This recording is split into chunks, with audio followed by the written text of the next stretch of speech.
Hey, what's up, everyone? It's Nylan from SurrenderStrength.com. And this past week, we've gone through the 2020 elections, and I was sick, with COVID. So I had a lot of time to really sit down and actually watch coverage on the election and just kind of thinking about the build up to the election, and then things that kind of caught my eye, or I've taken notes of as we've gone through this election. And so I got three things that have kind of been brought up in me as I've watched the elections and the months leading up to the election. So number one is that a lot of people are really quick to buy tools to help them, to protect them, whether it's protecting what they believe in, or even tools to help them around the house.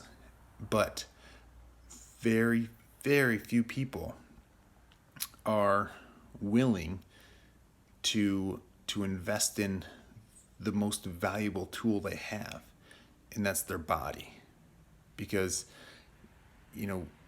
you can have all the tools that all your money can buy, but if you are sick or just not able to do something, to use the tools that you have, what good are the tools?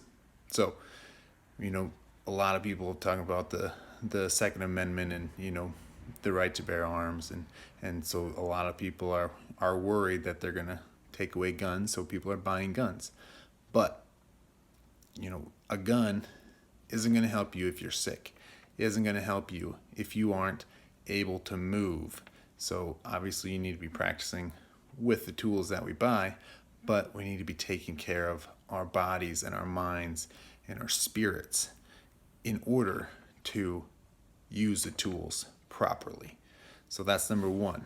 A lot of people don't take care of their bodies, don't take care of the tool that is the most essential. Okay, number two, I think a lot of people are really focused on the physical, what could physically happen in terms of, again, maybe gun confiscation, riots, looting, things we've already seen happen. A lot of people are focused on that, but we overlook the things that we don't see, the biological warfare that is probably already in play with COVID. So just something to really think about is that there's more at play than meets the eye. There's things under the surface that are working. So think about that. Maybe it's finding a really good face or mask, face covering, to protect yourself from illnesses, and not wearing it 24/7, but be more aware of when you think would be a good time to wear, and just doing the hygiene stuff. Because I read an article that talked about how the COVID, whatever pandemic you want to call it, has already killed more Americans than like World War I and World War II combined. So just something to think about. There's always something that you can't see that's going to get you. Okay? So number three, we need to get back to the basics. And that, what I mean by that is God, family, and friends. Because when shit hits the fan, that's where we're going to be turning to. We're not going to be turning to politicians to save us. Sure, they might give us a stimulus check after the fact, but when shit hits the fan, we're going to turn to God, we're going to turn to our family, and we're going to turn to our friends. So we need to bring it back to the basics. Really focus on our relationships with God, with our family, with our friends, because they're the ones that we're going to be able to help out, and they're going to help us out when the shit hits the fan.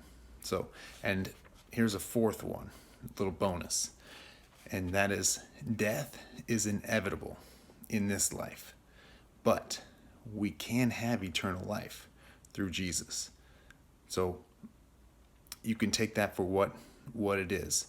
But for those who believe in Jesus, they might die. They will die. We will die in this lifetime. But we have eternal life through Christ. And we are promised much, much greater things in the next through Christ in heaven. So again, those are some takeaways that I've kind of come up with as I've watched the election and things. And again, to recap, people are quick to buy tools, but not take care of their body, their most essential tool. Okay. Number 2, watch out for the things that you can't see, because it's the thing you don't see that's going to get you. Number 3, let's bring it back to the basics: God, family, friends, because those are the people, those are the things that are going to be essential, and where we're going to turn when it all comes down. And death is inevitable. Those who believe in Jesus will have eternal life. God's strength.